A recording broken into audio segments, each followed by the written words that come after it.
Дневник на Канал Плюс. Добар ден. Почнуваме веднаш по кратката најава. Останете со нас.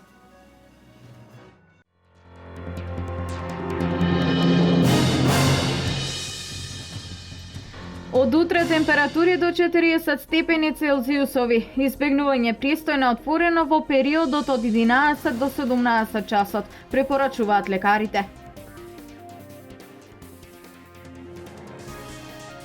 Со средства од швајцарската амбасада во Пробиштип ќе се регулира течението на река Киселица, оштетено од поплавите.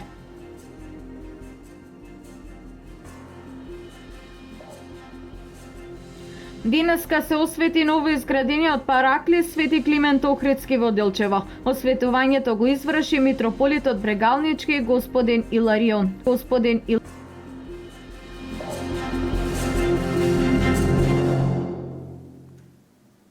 Од утре се очекува територијата на цела држава да биде зафатена со температури до 40 степени Целзиусови кои ја дефинираат жолтата фаза. Потребно е граѓаните да ги почитуваат општите препораки за населението за заштита од високите температури. Како дел од програмата Здравје за сите, продолжуваат превентивните прегледи пред здравствениот дом во Штип секој работен ден од 18:30 до 21:30 часот. Овде ќе бидеме пред здравниот дом, се мери крвен притисок на граѓаните и се даваат совети. Сега се препорачува во текот на денот во периодот од 11 до 17 часот да се избегнува излегување надвор. Ако имаат нешто потреба да треба да излезат, се препорачува да се носи светла облека, да се носат капа и заштитни очила, поможност да се носи и со себе вода, да се пијат повеќе течности. Исто така, кога се дома да се поминува поголем дел од времето во климатизирани простории, да се носи лесна и светла облека. Исто така да се внимава и со исхраната, бидејќи многу често во овој период од годината знаат да се јават и интоксикации со храна, да се избегнуваат мајонези, чоколади, исто така да се внимава со сладоледите и со шекерите да се консумираат што помалку. Да се пие вода, безалкохолни минерални пијалоци, да се избегават газираните. Особено треба да внимават хронично болните, посебно луѓето со кардиоваскуларни заболувања, нервни и респираторни болести. А во пресрет на горештините секако е многу важно каква храна треба да се консумира. Експертите препорачуваат што е можно поретко да внесуваме тешка и мрсна храна. Храната е многу важна, но и многу треба да се внимава што се консумира. Во овој период, кога температурите се енормно високи, се препорачува консумирање на лесна храна, каде што се овошјето и зеленчукот и повеќе течности. Месните производи спаѓаат во мрсната храна и експертите препорачуваат што повеќе да се избегнуваат во овој период. Покрај тоа што на високите температури месните производи се тешки за одржување, причинители се и за поголем број болести. Граѓаните на Кочани се поделени мислења за консумирањето месни производи. Многу слабо. Повеќе имаме домашна храна. Гледаме дека домашна храна е поисправна. И затоа месни производи сега за празник купиме малку. Слабо конзумираме. Па топлината сега и на телевизија се кажува дека многу не треба да се конзумира и затоа. Па идеме на зеленило повеќе така. Патижани, краставички ефтини има и така тоа повеќе практикуваме го моментално поради топлината, жештината. Месен производ. Многу послаб. Се повеќе зеленчуци. Да, овошје е. Така. Не, конзумирам си нормално како што се конзумираме, почнувајќи од суомесните производи до месо во храните, меѓутоа не превише, нели, пошто е летен период, него умерено така, за да се внимава малку на староста и на слабоста, што се ви. Од Центарот за јавно здравје со препораки до граѓаните да се внесува помало количество храна и избегнување на мрсна и висококалорична храна. Термички подготвената и преработена храна да се консумира веднаш. Остатокот од подготвената храна да се чува на температура до плюс 8 степени, а да се загрее на плюс 100 степени. Лекарите препорачуваат да се пијат повеќе течности, а овошјето и зеленчукот пред употреба убаво да се измијат. Според податоците на системот Мој термин, во јуни биле откажани 25.668 закажани термини за преглед на пациентите. Неоткажувањето на термините сериозно го оптоварува здравствениот систем, а со тоа ја загрозува состојбата на другите пациенти на кои им треба побрз преглед. Бројот на пациентите кои не се појавиле на закажаниот термин за преглед или снимање е се поголем. Некои од пациентите не се појавиле дури и на 17 пати, покажуваат податоците од спроведената анализа на системот Мој термин. Во јуни биле откажани 25.668 термини, додека во мај 23.806. Неоткажувањето на термините сериозно го оптоварува здравствениот систем и е еден од најголемите фактори за вештачки голема листа на чекање. Анализата на податоците од системот Мој термин даваат јасна представа за причините за зголемените листи на чекање. Пациентите кои не дошле на закажан термин за преглед не само што направиле финансиска штета на болницата и на здравствениот систем, туку и директно влијаеле на некој друг пациент кој има сериозна и неопходна потреба од побрз преглед, истиот да го добие за 4 или 5 пати подолг временски период од реалниот. Министерството за здравство најави дека тимови на Мој термин ќе вршат посета на пациенти во нивните домови со цел да се анулира оваа појава. Ќе се прави разговор со тие пациенти за да се утврди причината поради која не дошле на закажаниот преглед. Пациентите кои не можат да дојдат на закажаниот преглед можат да го откажат со јавување на телефонскиот број 15 444 или со праќање SMS порака на бројот 144 194 со содржина број на упат. Во Штипската населба Дузлак заврши асфалтирањето на главната улица Драги Крупишки. Во должина од неколку стотина метри, чија асфалтирање општината ја чинеше 1,4 милиони денари. Ова е 13-ти проект на градоначалникот и советот со што интензивно продолжува обновата на инфраструктурата. Асфалт ќе има и за дел од Маршал Тито кај јавното претпријатие Исар, за улиците во населба Чардаклија, Пиринска, Васил Доганџиски и уште десетина други помали улици во населба Дузлак. Тоа практично значи дека до крајот на летото во Штип ќе бидат реконструирани и асфалтирани над 30 улици.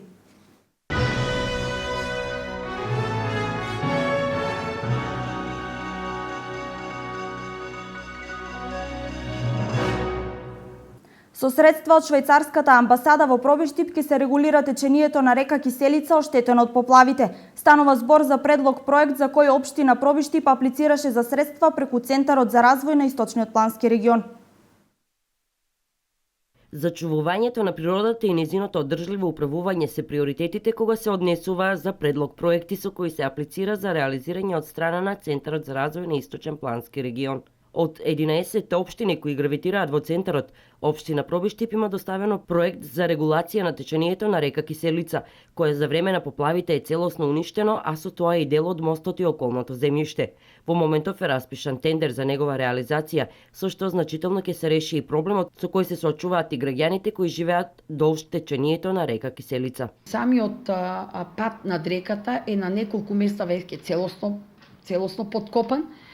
Паднат е самиот пат во самата река, самиот мост на реката исто така е веќе оштетен, значи од едната страна и он веќе навлегува во самата река.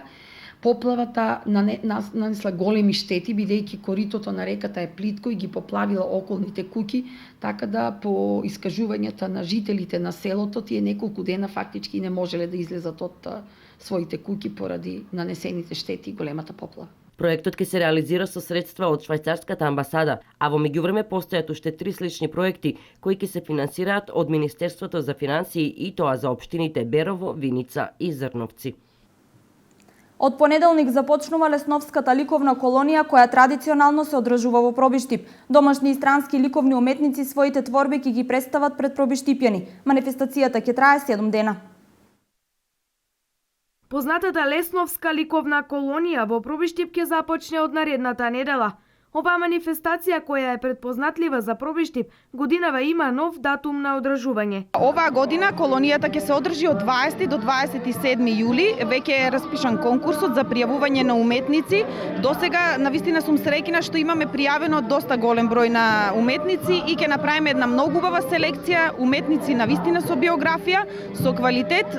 Колонијата е меѓународна, значи ќе имаме од повеќе земји. Станува збор за дела од познатата Лесновска колонија, која се одржува во Пробиштип, во чии рамки се одржуваат низа активности на кои учествуваат домашни и странски ликовни уметници. По традиција Лесновската колонија трае 7 дена, во кои уметниците творат во манастирот и во Пробиштип, искажувајќи ја својата уметничка душа, инспирирани од природните убавини на Лесновскиот крај. А во јули Домот на културата Злетовски рудар уште со една активност за сите деца кои членуваат во активностите на Домот на културата. Успеавме да бидеме дел од една фондација од Франција.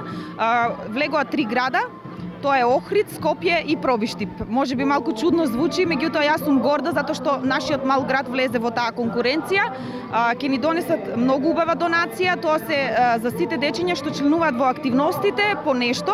Значи не мора да биде не знам што, тоа ќе биде нешто символично, меѓутоа дружењето и запознавањето на тие луѓе што ќе дојдат како волонтери во Пробиштип и ќе останат 7 дена, ќе ни биде од големо значење затоа што ќе ги пренесат искуствата на кој начин функционира културата во вакви мали градови во една малечка, но прекрасна земја Македонија. Според Стојковска општина Пробиштип посветува големо внимание на културните настани, а исто така се одвојуваат и повеќе пари за културата.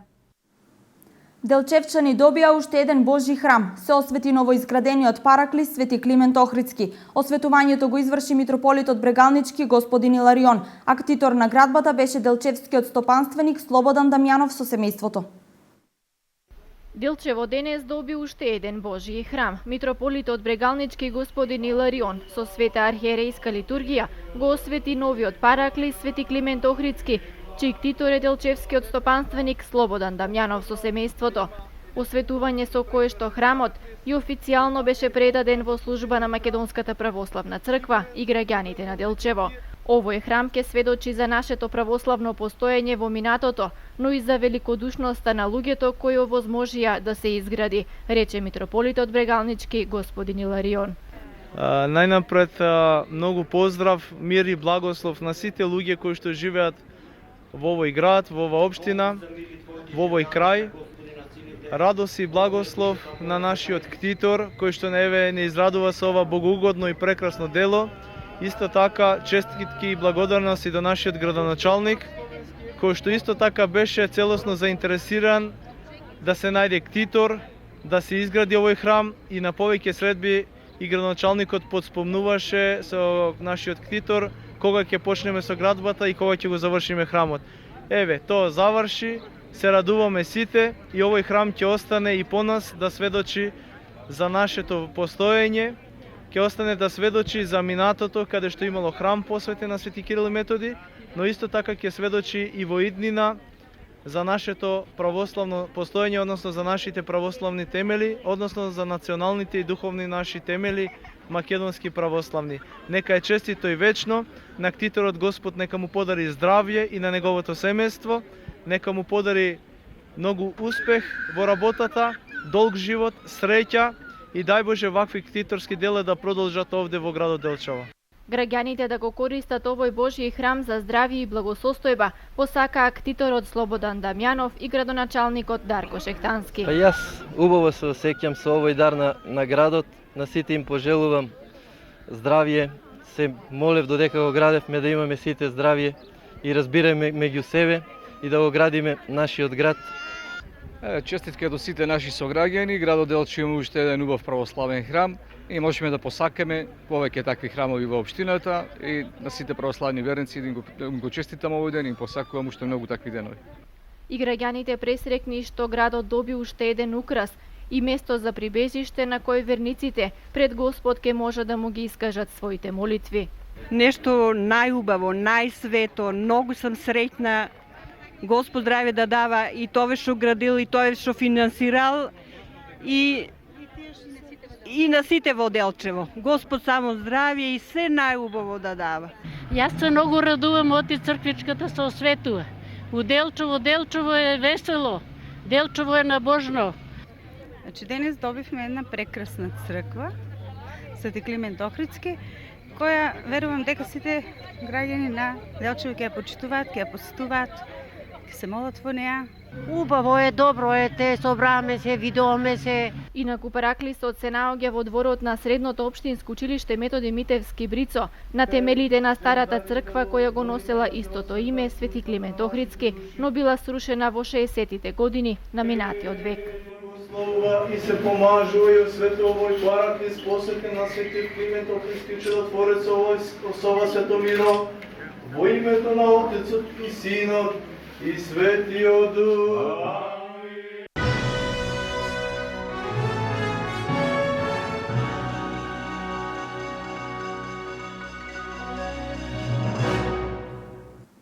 Во денешно време не може да се види нива насадена со афион, сусам, памук или сончоглед. Во Штипскиот регион само во Балван може да се забележи земјоделска површина од овој вид култура. Многу земјоделски култури кои во минатото биле застапувани се повеќе испаруваат од површините во Штипско. Денес веќе не може да се види нива со афион, сланоток, сусам, а за памук и сончоглед и да не зборуваме. За разлика од порано, кога површините во Шиполието зафаќаа повеќе илјади хектари со сончоглед и други култури, годинава како што гледаме овде во близина на Балван има само една нива со сончоглед од околу 5 хектари. Зошто е ваква состојбата? Некогашни и сегашни производители со различни коментари зошто веќе не се работи тоа од што некогаш се екзистирало. Тоа работа си треба, травјосал да се скопа. Ја ем на државното трчам, тука трчееме. Тогајка ние беме помлада генерација и немаше дека да идеме на работа, тука се запослуваме и садеше. А сега обрнаа по фабриките, таму и млади и стари, сите, и затоа не го садат. Не знам, дали имат купува цена, нема, шо нема, али време кој беше задругата, кажувате, садеа и афион, и говорече го, сончоглед, памук, морски осадки, чемени, се што треба. Порано само во Балванско, освен сончоглед и памук, преку земјоделската задруга во ова село, на повеќе хектари се застапуваа и лековити билки. Сепак, доколку сакаме да бидеме атрактивни со делот земјоделскиот асортиман, секако дека нешто треба да се промени во делот на структурата на посевите, која во последниве 2 децении преферира житарици и само житарици, велат земјоделските стручњаци. Ова, во форма на поиздржано планско производство, неодамна при посетата на Карбинци го нагласи министерот за земјоделство Михаил Цветков. Со менувањето на структурата на посевите, во поголема мерка ќе се подобри искористеноста на постојниот потенцијал на хидросистемот Брегалница, кој засега во Штипскиот дел се користи само со 20% од расположивиот капацитет.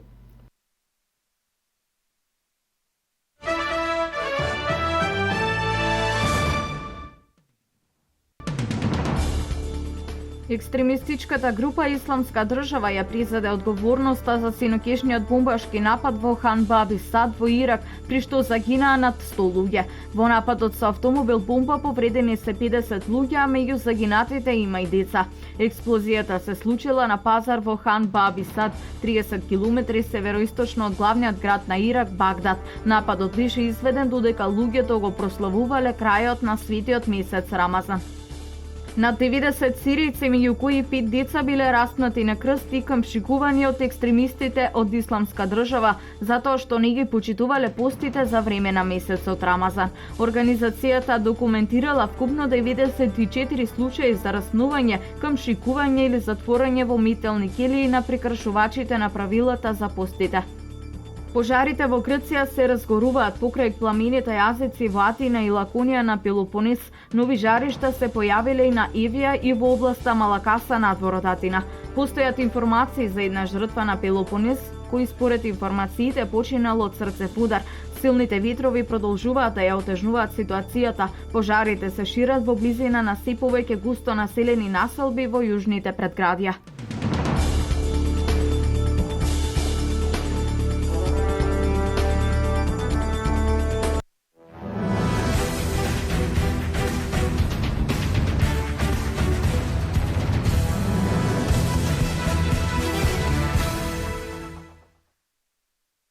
Еден од најдобрите македонски фудбалери, македонскиот репрезентативец Горан Пандев беше еден од 4 фудбалери на Дженова кои синоќа ги промовираа новите дресови на овој клуб. Пандев, како едно од најголемите засилување на клубот, што постојано го споменуваат локалните медиуми, беше еден од промотерите на дресовите. Ламана, Бурдисо, Зима и нашиот Горан Пандев беа фудбалерите кои први ги облекоа новите дресови на Дженова за идната сезона.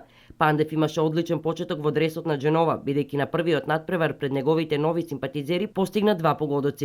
Пандев во Дженова доаѓа по едногодишната неуспешна авантура во Турција. Во Италија помина 11 години, а Дженова е негов 5-ти клуб.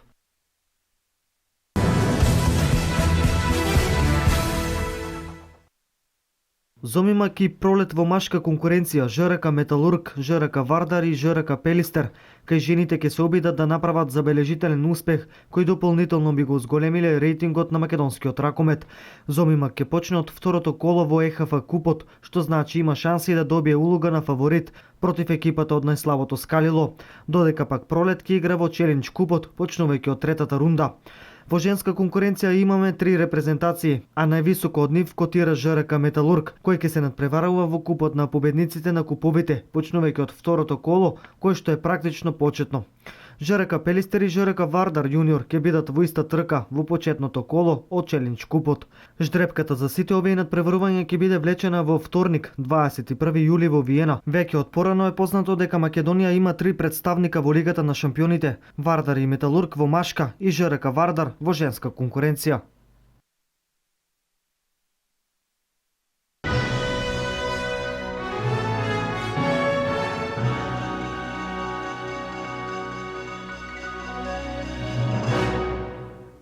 Ова беше се во Дневникот во 16:30. Следното информативно издание во 20 часот. До тогаш имајте пријатен ден со нашата програма.